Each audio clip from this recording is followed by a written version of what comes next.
आता बघूया दिवसभरातील मोठ्या टॉप 9 बातम्या। मुख्यमंत्री फडणवीस 30 नोव्हेंबरला सांगोल्यात सभा घेणार। सांगोल्यात भाजप विरुद्ध शहाजी बापू पाटील आक्रमक। सांगोल्यात नगराध्यक्ष पदाच्या उमेदवारांसाठी फडणवीसांची सभा।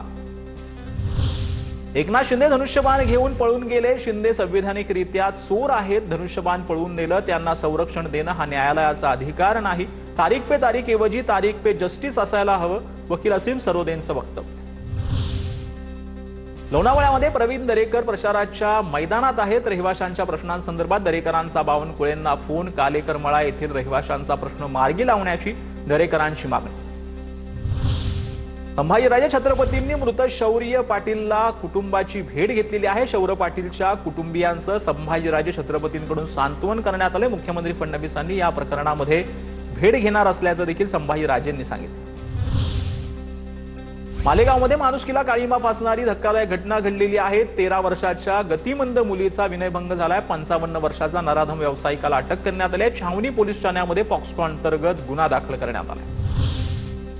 भिवंडी शहरातील वंजारपट्टी नाका येथे एका उड्डाणपुलावर ट्रकची दुचाकीला जोरदार धडक पाहायला मिळते। अपघातामध्ये 6 वर्षाच्या मुलीचा जागीच मृत्यू झालाय। वडील गंभीर जखमी झालेले आहेत। ट्रक चालक पोलिसांच्या ताब्यात आहे। कोल्हापूरमधील टीईटी पेपर फुटीचं यूपी बिहार कनेक्शन उघड झालंय। टीईटी पेपर फुटीसाठी आंतरराज्य रॅकेट कार्यरत असल्याची पोलिसांची माहिती आहे। 4 वर्षांपासून टोळीचा घोटाळा सुरू आहे। चौकशीतून समोर आलेला आहे। आतापर्यंत 18 जणांवर कारवाई करण्यात आली। बीडच्या शिरूर कासार तालुक्यातील राय मोहात एका विद्यार्थ्याच्याच टोळक्याकडून बेदम मारहाण करण्यात आली। व्हिडिओ सध्या सोशल मीडियावर व्हायरल झालाय। मारहाणीचं कारण अस्पष्ट आहे। प्रकरणी कोणतीही कारवाई जी आहे ती झालेली नाही। तर गांजा तस्करीमध्ये भाजपा युवा मोर्चाच्या काटोल ग्रामीण अध्यक्षाला अटक करण्यात आली आहे। काटोल पोलीस आणि एनडीपीएस सेलची कारवाई पाहायला मिळते। आरोपी वैभव काळे हा डोरलीचा सरपंच असल्याची माहिती आहे। काळेसह 6 जणांना अटक करण्यात आली। दोघांचा शोध सुरू आहे। 6,72,000चा 33 किलो गांजासह 17 लाखांचा मुद्देमाल जप्त करण्यात आला आहे।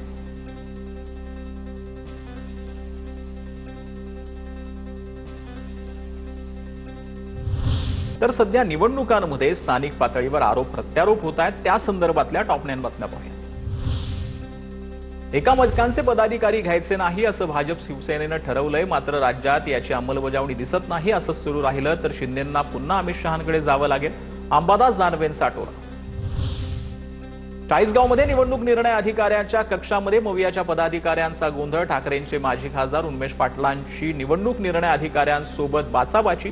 आचारसंहितेचा भंग केल्याचा मवियाचा आरोप।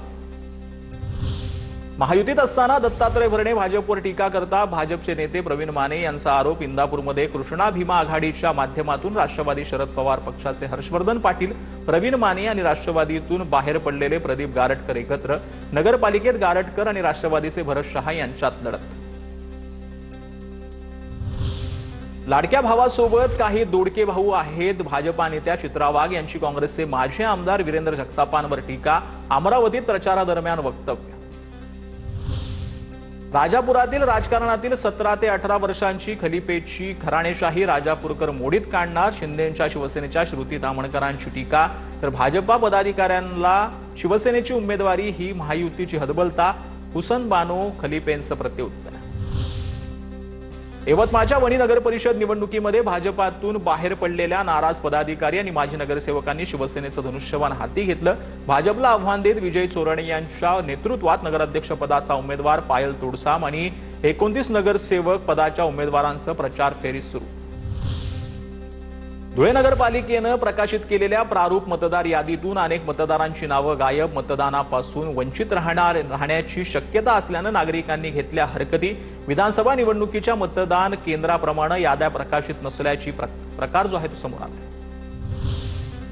बारामती नगर परिषद पंचवार्षिक निवडणुकीसाठी भाजपच्या सतीश फाळकेंचा उमेदवारी अर्ज अखेर दाखल। शेवटच्या दिवशी ऑनलाईन पद्धतीमुळे अर्ज नामंजूर झाला होता। बारामती सेशन कोर्टाच्या आदेशानुसार अर्ज दाखल करून घेतला।